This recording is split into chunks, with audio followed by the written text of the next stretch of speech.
Alright, so this week I figured we would go ahead and venture into Craig Brewer territory, as you can tell. One I'd planned on doing for a while, but then only just now got around to. It's one of those.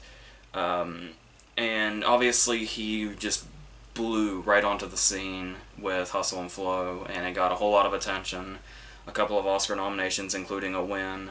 And as soon as this came out, we knew that this guy was going to be something.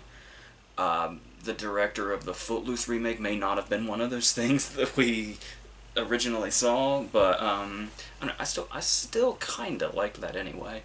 And then obviously 2 years later he followed it up with Black Snake Moan, which obviously had the same feel and was definitely coming from the same place, but story-wise, extremely different. But we're going to start with Hustle and Flow, which sets us in Memphis, just kind of closing in on the 4th of July. And you can tell that it's set in the summer, because this is one of those movies where the whole time you can just like literally feel the heat coming right through the screen. How everybody's talking about the heat, everybody looks worn out, everybody looks sweaty, and there's like a lot of claustrophobic settings, and this kind of introduces us to this world that DJ lives in. But the interesting thing about this character is when you just kind of hear the character synopsis, where it's a pimp that strives to be a rapper, you probably immediately get an image in your head before you even meet this character. But the movie does something very wise, and it doesn't necessarily take the approach of, well, we're going to introduce DJ as one thing, and we're going to make him look like something, but then show you that looks can be deceiving, and then show you his real side. No, like, the opening shot of the movie is kind of the deeper side of DJ. Like, we're not even going to waste time. We're going to show you that side first, and then show you the kind of almost facade he leaves with, dealing weed and dealing in prostitution and all that, and how that's kind of the cover-up for who he really is, and not necessarily kind of the other way around. Where we have this talk he's giving Nola about basically the nature of man and comparing them to dogs, and then we go off of that. That's our jumping off point. And it's kind of almost when we see him doing his pimp thing or his drug dealer thing, it's almost like that seems like the out-of-character stuff from then on, and the stuff that shows up later that shows his sensitivity, like playing the keyboard with the kid, or when he's crying in the church, or when he like starts to warm up to Suge when she buys him a lava lamp. That's the stuff that always feels like him because of the opening scene, and not the potentially violent pimp, drug dealer, etc. type person. So I thought that was a really good way to handle that. And of course, we can't really go into this without saying that a lot of this is, like, the obvious core of this movie is Terrence Howard's performance, which, at this point, I think I knew him for Big Mama's House, and that tragic side story in Mr. Holland's Opus. I think he was in Heart's War. And then suddenly he just exploded in 2005 doing this and Crash in the same year. Ludacris is in both too, weirdly enough. And it's just, he just came from totally different directions, because obviously in Crash he was a more rich guy type coming from a totally different background, and here obviously is not that at all. If anything, he's striving to reach a similar position that he already had in Crash. And the way he pulls this off is, like I was talking about, it's almost like we don't have to wait to see what's inside him like we would in a normal character study, where we're given like a facade and then we go into the real deal. We just from the very get-go, we see this guy, we see through whatever transparency may be in his life, and see him for who he really is and how he thinks and all that other stuff. We kind of slowly get to figure out also along the way how exactly he gets to where he is, or what he accomplishes, the way he accomplishes what he does. starting with talking about like building up that Skinny Black was somebody he knew as a child, and then it's like as the movie goes on, that lie becomes more and more apparent with like every new clue. Like every time he brings up Skinny Black and their past, it's like more and more every scene leading up to actually that's not true at all. We hardly knew each other. I knew him, he probably didn't know me. And how we just gradually get there, starting with like, oh, we went to different schools, but still. But then of course the big reveal in like the very last scene where it's like, you know, sometimes you gotta say stuff like that to get the where you're going, and we kind of watching stuff like that and little kind of things in his character like that kind of show us in bits and pieces parts of him that aren't as out in front in the open as they are throughout the movie. So it's really nice to kind of just pick apart the performance the whole way through, and he never, not to make up on, misses a beat through the whole movie, and that's really the driving force of this movie. And also, a lot of the things that really make it stand out is the way he portrays the passion for his music, how watching him like grow more and more obsessed with this idea, and how once he realizes that he can create, it's like his drug, and like he's actually, like you would see a heroin addict that's, you know, been off it for a day or so. He's just waiting for the technical aspects of the songs to go out and waiting for him to be able to say his verses. He's just sitting there like a drug addict, just waiting for it and just striving for it. And I really love those points to his character, and the way we kind of watch him able to have this business attitude throughout the whole movie that we usually see him using to like pimp out Noel or whatever. Especially in the scene towards the end with Skinny Black, when he just keeps getting jerked around in that kind of celebrity way, where it's like, at first he's dismissed, and then he kind of wins himself to the table, and then he has to win himself attention once he's at the table, and it just kind of goes back and forth, and the way he kind of just confronts and talks down Skinny Black into finally basically talking to him like an equal until it all eventually goes to shit again.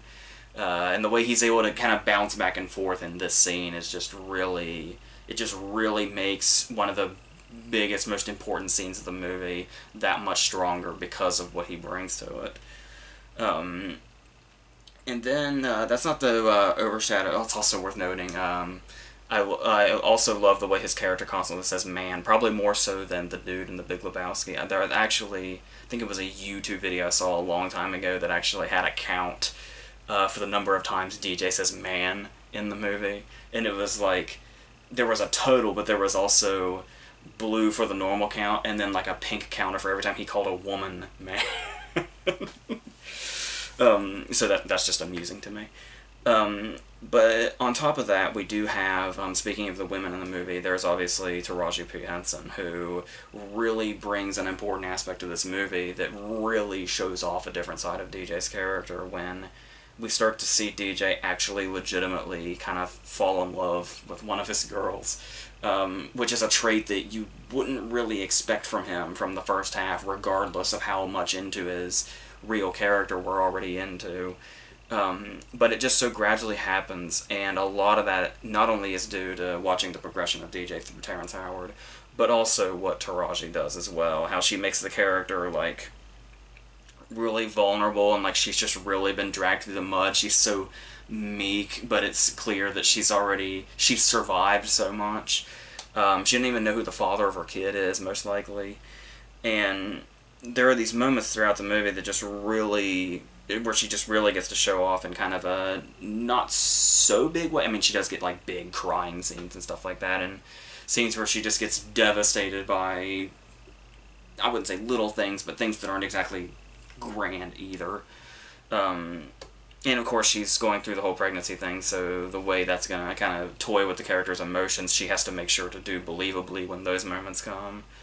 But a couple, obviously, that really stand out are, the most obvious one is the end when she's saying how much she appreciates being, like, the singer for the hook in his songs and all that, and how important that is to what he's going to accomplish, and how it makes her feel like she has a meaning now, and it was like, it's the most that's ever meant to her in the world and stuff like that, which is a really, really great scene. But also the one I always love where she doesn't even say anything is when she sings the Heart Out Here for a Pimp chorus, and then they say, go outside, we're gonna, you know, fix this up. And then when they come back in and they play it back, how just her reaction to hearing herself in that way with the music in full, and how much in disbelief she has herself in, I think is a really strong moment, especially for the character. I also really like DJ Qualls in this. It's one of those cases where he was still kind of mainly known, I guess probably even still these days, is known for his character in Road Trip and being that geeky, virginal guy that's very timid and all that.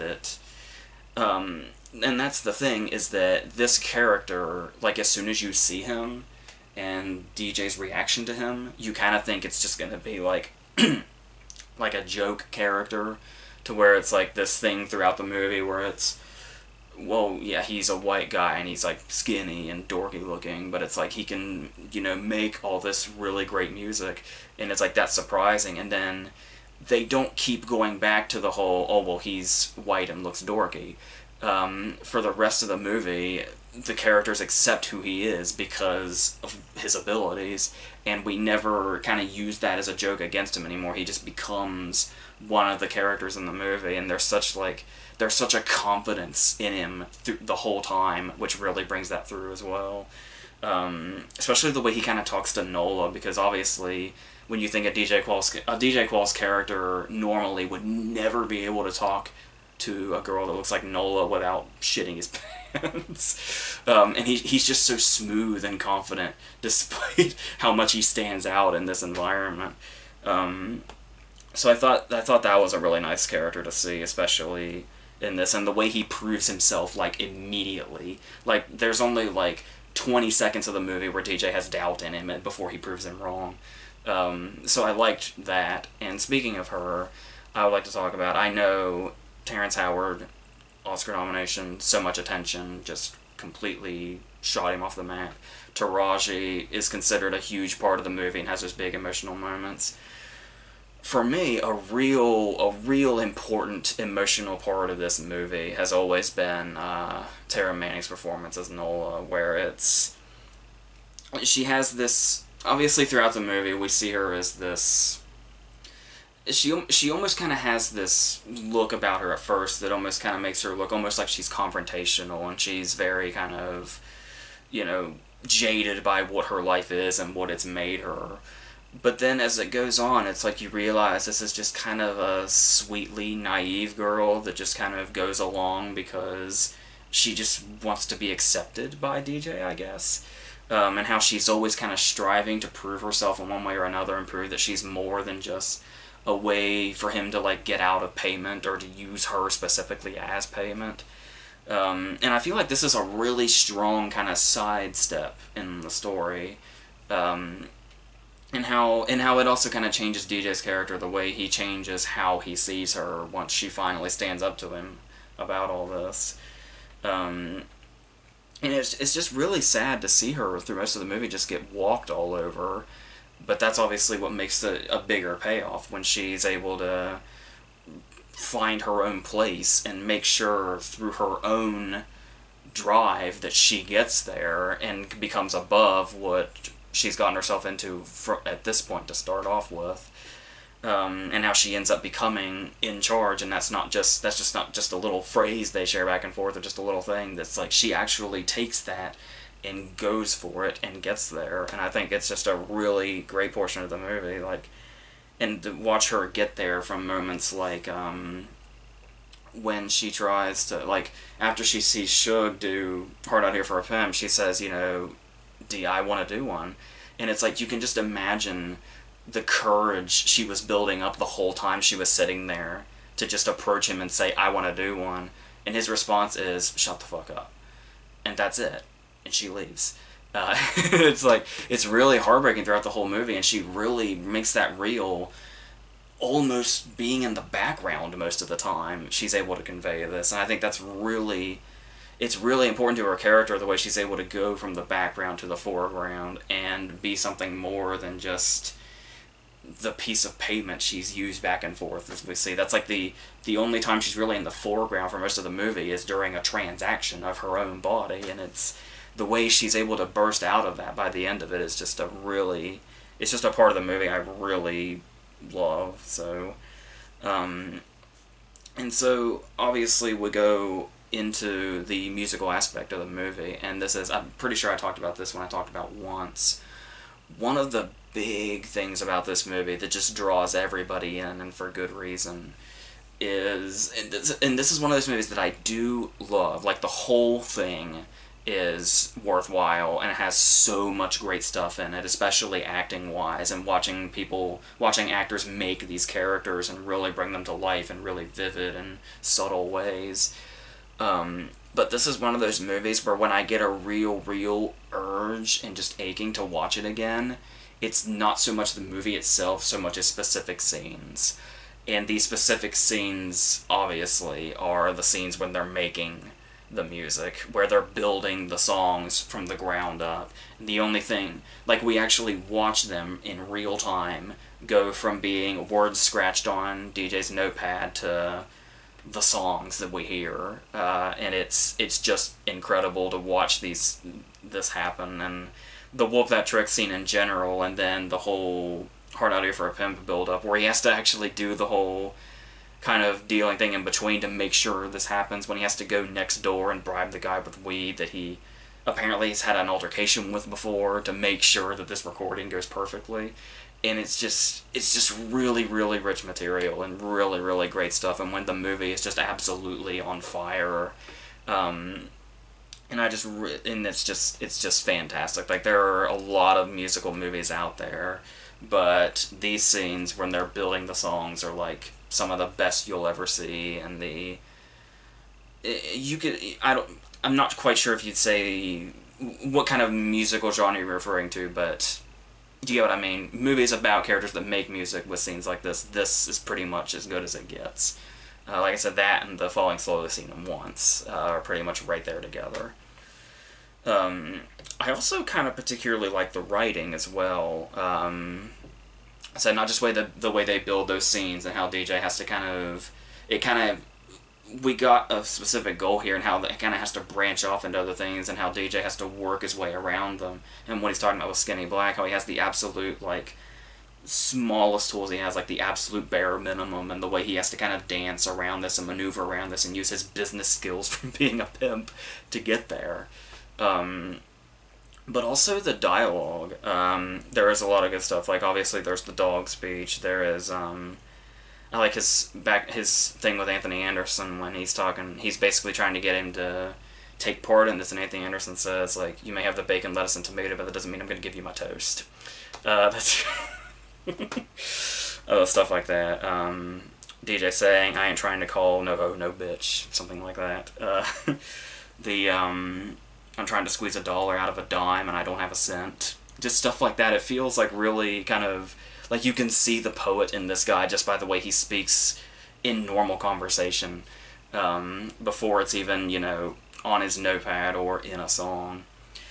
And if there's one, I guess there may be a couple of things that don't quite ring true. One of them for me would be the recap scene. I think is pretty unnecessary. When it's like, we've been planting these seeds through the whole movie about the build-up to Skinny Black.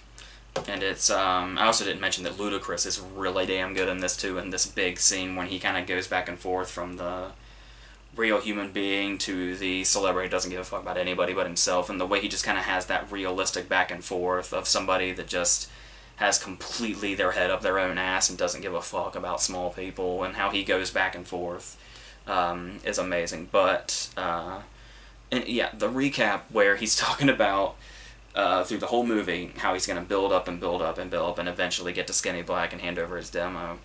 But it's like, when we're getting to this moment, it's like they take all the scene. We get a brief clip show of the movie to remind us all these different plans he has to get to Skinny Black, and it's like, we kind of know this because we've been watching the movie. We didn't really need the whole recap before the finale, but so I also that kind of stuck out. But For the most part, obviously, everything is just so incredibly strong. And what I think it does most is, I know when it first came out, I remember a few critics dismissing it as a bit. It obviously got a lot of acclaim, and even the ones that liked it, some of them used the word corny.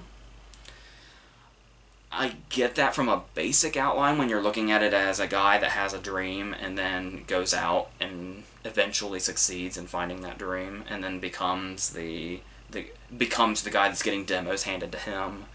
But corny is kind of the last word I would use, because it takes such a different approach to what we see, and definitely not a particularly glamorous one. So I'm really not quite sure where that comes from, aside from the very, very basic outline of the story, because the way everything unfolds just takes this story about dreamers that find that dream and just really takes it in a really unique way, especially with the way it uses its characters and where those characters come from and how they manage to get there. And the music itself, just everything feels... This movie has its own kind of soul that isn't in the other movies that have this plot. So, and that's the thing too, is just the way I was talking about DJ's passion for the music is what really sets this movie ablaze, and the way Howard's able to do that when we actually see him performing the songs. It's like we see when he does this, it's not just him singing the songs, and it's not just him, you know, doing that. We actually are watching a guy fulfilling a dream, and we can totally see, like Terrence Howard as an actor kind of goes away, and we actually see a guy that is just really, this is when he's really alive. This is what he lived for. This is what everything in his life came to have those moments when you have something that you created, like something that did not exist until you wrote it down on paper, and you've turned it into this song. And the fact that that just becomes this thing that just... to have something that is just yours like that, and the way this character just absolutely thrives on it, and that's what keeps him going. Like, it keeps him out of this life that's basically working as a facade, when this is where his life is, and this is what everything has come to. And it's... yeah, just the way it portrays that, I think, is really, really special, because we don't really see movies approach it in such as passionate of a way as this does, and really shows that off, the way people who create and how they become... that becomes a part of them, it becomes one of them in that scene, when it's just... if you've created anything from scratch in your entire life, that scene where DJ finds his demo in the toilet where Skinny Black fucking tore it apart and threw it in there is just... that's just something you never want to feel. That is something... And I don't know. To me, I think if I were the cops in that scenario, and it's like, I know he shot a couple of dudes, but it's like, as far as the beating the holy shit out of Skinny Black, possibly almost to death thing, it's like, I don't know. That's if you've ever created something in your life from the bottom up, it's just like, you know, I was probably a little warranted. just a little bit. But yes, but we do have, you know, the ending when his music hits the radio, and dudes are handing their demo tapes to him now, and it's nice and full circle, but we know that DJ's probably going to be one of those guys that goes through fame with a head on his shoulders, given where he's come from and how everything kind of worked out with everything in his life, and that's... yeah, it's just really a movie all its own, so that's... it's just fantastic. But if you've seen it at least once, I don't have to tell you that. So, now jumping ahead 2 years to Black Snake Moan, I do have to preface this real quick by saying that the last time I watched Black Snake Moan was very recently, but prior to that viewing, I hadn't seen it in probably 8 years. It's 10 years old this year, so it's probably been at least 8 years since I saw it, yeah. And I saw it a shitload of times because my 17-year-old self found it absolutely brilliant. Like, I just couldn't get enough of it. I thought everything it had to say, the way it did everything, the performances, all that stuff, everything was just so, you know, mind-blowingly brilliant. And that's not to say that that's the demographic of this movie. I would not say that at all, but... I would say that it's worth noting that a decade later, in a totally different mindset, I don't quite see this movie the way I once did. It is very good for sure, but these days I don't necessarily find it the, mind-blowingly brilliant thing that I once did, and maybe that has to do with movies that have since gone into the same subject matter, how it's not maybe quite as in your face with its material as it seemed very to go. I mean, you could still definitely say that about it, how when you look at movies nowadays that deal with stuff like, say, sex addiction, even R-rated movies can still be very, very toned down about it. That movie Addicted from a few years ago, that bullshit, where it's like it's an R-rated movie about sex addiction, yet it somehow still feels like a shitty Lifetime movie.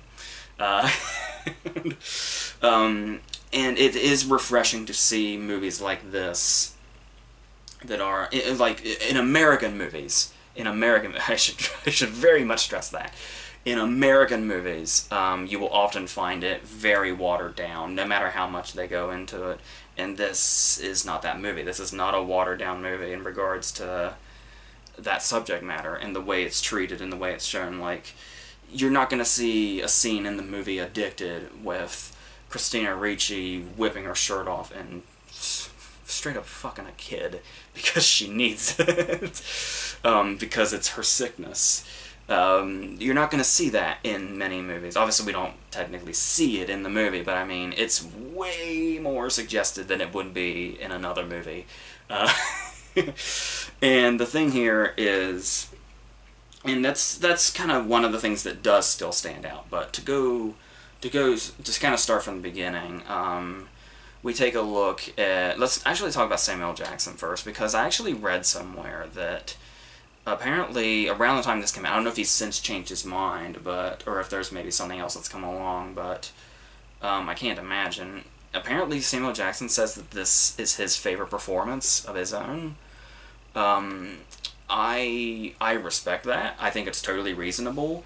It's far and away not gonna be what I say when Pulp Fiction's out there. And he's got some he's got performances that are way up there. I think Django, in the long run, will be considered one of his absolute best, as well. But here, I do totally get where he's coming from, because he's got a lot, the whole movie's tone rests on him in this, and it's like, to know where the movie's gonna go tone-wise, you get from watching him. It has, like, whatever the story's gonna do, whatever other characters are gonna do, Lazarus is kind of our compass here in regards to where exactly we're supposed to be and how exactly we're supposed to feel about what's going on. Which he does very well, obviously. So we would see this guy, and obviously he's very religious, he's very calm.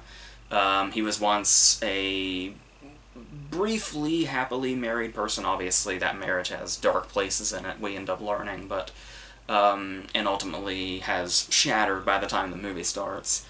But it still feels like at the start that this guy has rarely seen a dark place in his life. It's like the opposite of DJ. We do get, slowly throughout the movies, when we start to realize the places this guy has gone, despite the fact that he still tries to come off, and mostly succeeds at coming off as a dude that's just trying to lead a good life, but just a whole bunch of crazy fucked up shit keeps coming into it. And so, like, there are scenes when he'll seem very reasonable and very calm, and we totally believe the character is this. And then there's the scene where he turns around and pulls a broken bottle on his brother and talks about Cain and Abel, and how one brother killed the other. And it's like, okay, drastic turn, but because of the events that led up to this, we still believe that this character would do this. We can still believe he was the calm, reasonable guy he was 5 minutes ago, and we believe him when he's straight up about to cut his brother's throat with a broken bottle. Because he just makes every emotion and every reaction so real and so believable coming from this character. and how we get to see him from the inside out as it goes, and that inside, like I said, unlike DJ, comes out progressively more and more instead of always kind of being there for us to witness. And the way that it's very interesting that, of all people, Ray is the person that falls into his life that he wants to cure, because it's like, I mean, obviously, just in general, being a dude that runs his life by the Bible, basically, it's clear to see that this is a guy that's going to try to cure her once he knows of her sex addiction, when he learns it from Tyrone. And the thing here is that it isn't necessarily just the coming from his religious background and, like, you're an evil person, I'm going to make sure that evil comes out of you, even if it means chaining you to the radiator. But it's also, you look at it like, sex is the thing that basically destroyed everything he knew and loved when his wife and his brother obviously shattered his family. And that's kind of where the ground, obviously, it seems to kind of stem from his wife getting an abortion is kind of where the very first seed was laid in regards to where Lazarus is now. But obviously the big breaking point here is the whole wife-brother thing going on. So, so I feel like that's also kind of another way he's kind of personally approaching the evil that is what sex brings, I guess. And Ray kind of, it's like Ray is just walking sex. It's like sex as a person, and it's like not just trying to cure Ray, but like in general just trying to take away this horrible thing, because we never see, despite the fact that he has a nymphomaniac chained up to the couch in his house, it's like we never once see a sexual urge from Lazarus, like not even close.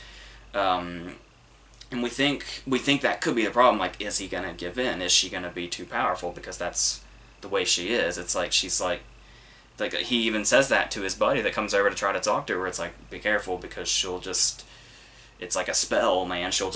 You just won't even realize it. It'll just be happening before you realize it.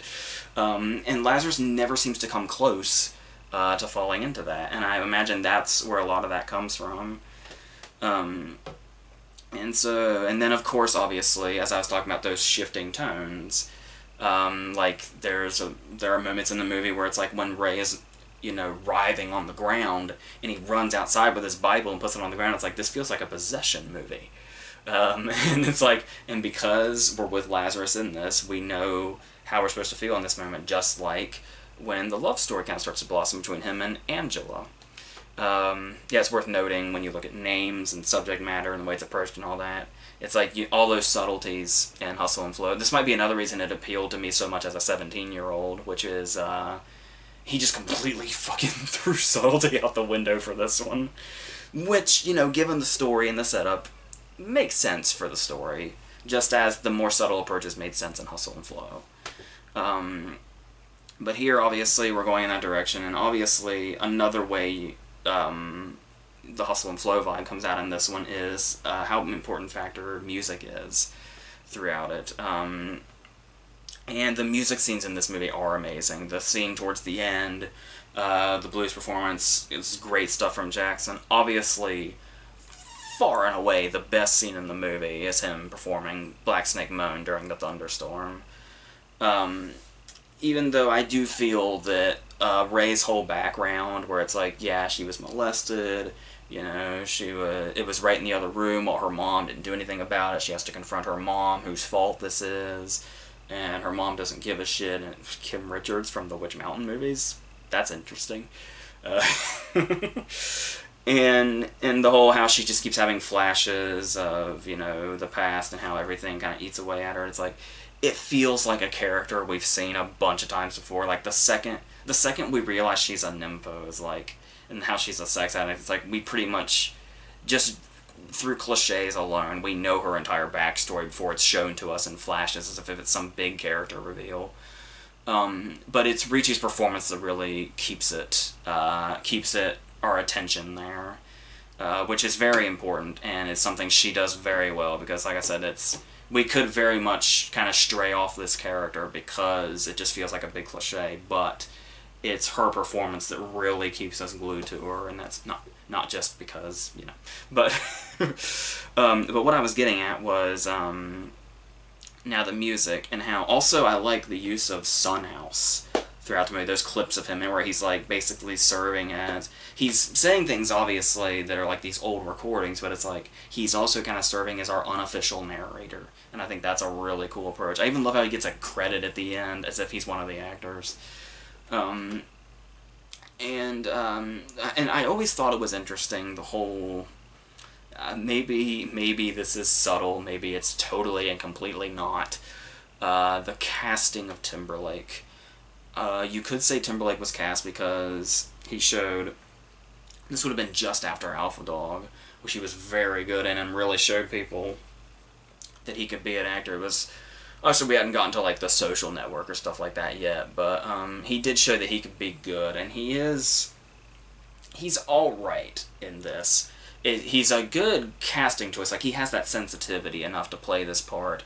I think it might be a little too played up, but when I watch his performance, I feel more like any problems I have with this performance may fall with how Brewer directed him, as opposed to, like, say, choices Timberlake himself made in doing this performance. But it's also kind of like, I can't help but wonder, as I'm sure has been brought, the movie's 10 years old, I'm sure this was discussed as, but I honestly don't remember much about the discussion of this movie when it first came out. And that is the idea that we're in this kind of blues vibe, and we have this kind of old-style music. The movie fucking starts with Sunhouse, black and white footage, all that. And the threat to Lazarus at the end of this movie is Justin Timberlake. And we know the kind of, what he's known for. He's not playing a musical character at all, but we know Justin Timberlake's background. And it's like comparing what his background is to the music in this movie, and it's kind of like, you can tell Ronnie's character's supposed to be the contrast when he comes back into this, and it's like, was that the reason Timberlake was cast? To really drive that? But yes, he does fit the character very well too, like he is well cast even if you don't look at it from that perspective. And so, as I was talking about with how obvious Ray's character seems, another thing that's also fairly obvious is just the whole idea of Lazarus and Ray's characters, and how that's going to be like, well, his idea is to forcefully change her, and it's like she'll change him in the process, and it's like we know where all that's going. And while it does have this stuff in it that feels reused, it's still worth noting that when this came out, we just really hadn't quite seen a movie like it. Just, like I said, its approach to the material and the way it looks. Amelia Vincent, I believe, is the cinematographer on both of these, which is fantastic work on both counts, but especially Black Snake Moan, really showing off that kind of southern background and really, you know, setting that tone in, and just kind of putting us in this environment. But that's the thing, is it has its own look, and the way the characters are, cliche or not, are brought through by the actors in a unique enough way that it just feels like it's totally own thing, which is great. Another thing that really shines here is the pacing. Because like I said, I maybe it's because I've seen it so many times, even though it was probably 8 years between the last time and the time before, but it's always surprising to me how fast we get to places that are quite fairly into the movie. Like, when you're watching it, really, doesn't it not feel that long at all before, I mean, obviously we feel build up and we get to meet different characters, but it does feel like the starting point of the movie, when she wakes up and realizes that she's chained to the radiator. That's 45 minutes in. That's some pretty swift movement on this movie's part, like really getting all the details down and making it have a nice flow, getting to where it's going, and it's like, we really don't feel like the jumping off point. It doesn't feel slow, but we realize the jumping off point is not until she's chained to the radiator, and it's at that point we realize there's only like maybe an hour of the movie left, or a little more. And so I really love the way the pacing gets us from point A to point B and so on. just kind of rolling along and rolling its story out like that, and still being able to be rich in the characters that long before we get to the story matter. And if there's one thing that kind of makes the movie end on a bit of a downer, that is the kind of bizarre ending.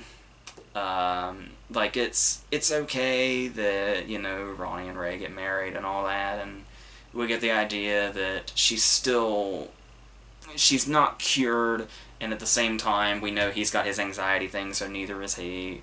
And so they're both just gonna love each other, and that's what's gonna keep them together as they go through life with these problems that they need each other to solve.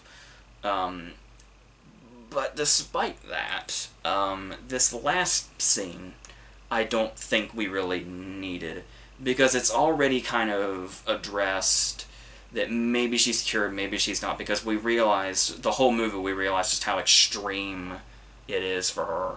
Like I said, to the point that she looks like she's in a possession movie when she doesn't have dick, basically, to put it crassly. But he also has this anxiety thing that acts up after he's pulled the gun on Lazarus, and that confrontation has happened, and she soothes him. So it's like, we already know that's the case, but it's like maybe 10 minutes later is our ending scene, when this happens to him again, when the trucks drive by. And the thing that is weird about this is it feels very, very kind of tacked on, and just really driving the point home a lot more than it needs to, that they start to have an episode at the same time. It's like, we get the idea that they need each other for their problems, but the way it just really, really drives home with this last scene, where it's like, in the rest of the movie, when it really starts to eat away at her is when nobody's there, when she's left alone. But it's like, he's sitting right fucking there. And it's like, there's a good chance this has probably happened recently, but it's like, to just really drive the point home, and the chain, it's a bit, it's a bit of a hammer to the head, like the whole last 5 or 10 minutes. So that kind of leaves it. I mean, I get the point he wants to make in ending it there, to show, well, this is always going to be this for them, but as long as they have each other, great. But I don't know, it's just really, I'm pretty sure we already got that vibe, and it would have been nice. We probably could have ended on the Lazarus and Angela hand-holding shot. Probably could have been the last shot, and we would have been okay. So, I feel like that dampens it just a little bit, but still very good. I wish I loved it as much as I did 10 years ago, but that happens. At least it's still good. At least it didn't just, you know.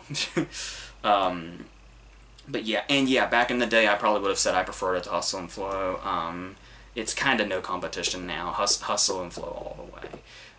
Just everything about Hustle and Flow just really, really rings true, and just everything, like I said, every now and then, like the montage maybe, but apart from that, just very good stuff all around, and like I said, just really a movie that shows off a passion for a creative person. Is something, a very important message for movies to get out, and this is absolutely a movie that does that in one of the best possible ways. So, yes, there we go. That's what we have. I think next week we're going to go into Alien territory, so that'll be fun.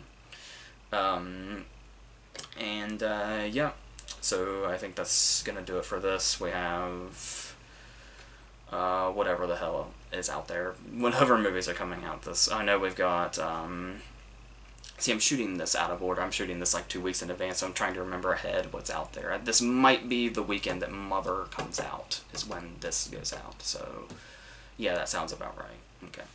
And then the Alien one will be when Kingsman is coming out, I think, so that's what we have. Yeah, so that's it.